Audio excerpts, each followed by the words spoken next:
So this is a poem that I wrote on January 1st, 2008.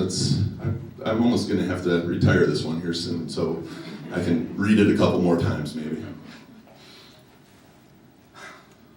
As I flip the script on a fresh 365, I just pray that somewhere in Florida, somebody's still counting votes. Because, let's face it, all of those dangling chads turned Martin's dream into this nightmare, leaving us with this inconvenient truth, that all of Nader's claims about lesser evils have left us less safe, less free, and less honorable than at any time in recent history.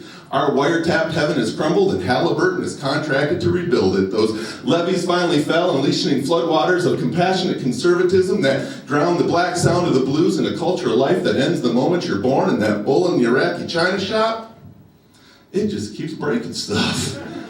I don't know about you, but 2008 couldn't come quick enough, and I'm counting down the days to regime change, because we need a change. It's time to rearrange and free our brain from the disdain of this pained indecency. We need a savior, a righteous redeemer, a radical reformer. If there was ever a time to pray for the Messiah to come, this is probably it.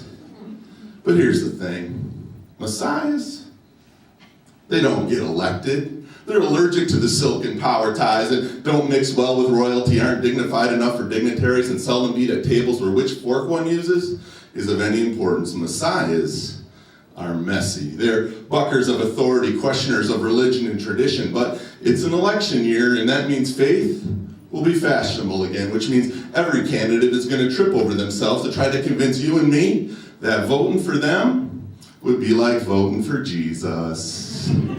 But here's the deal. If Jesus were here, we'd call him Little J, and he'd live on the east side, and he'd frequent free lunch lines. He'd be healing the uninsured, and he'd be taking illegals into Canada in the back of his '83 Ford Escort. Sure, he'd like gospel music, but he'd be writing slam poems. He'd be labeled a troublemaker, a conspiracy theorist, a threat to national security. No one would want to be like him, let alone choose him for a running mate. So all of those who profess to have some messianic hope for 08 have simply taken the suffering Savior they claim to know so well and forced him to take a behavior bath, trim his beard of nonconformity, and put on a suit of social acceptance, all in hopes of disguising their hypocritical spare lack of change.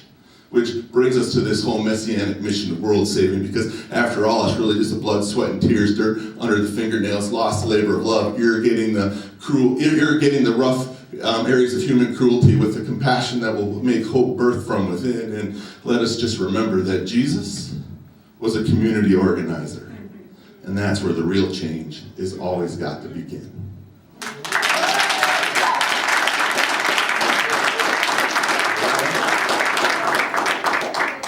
Pardon? Don't retire that yet? We don't have to retire here in about 13 days or something.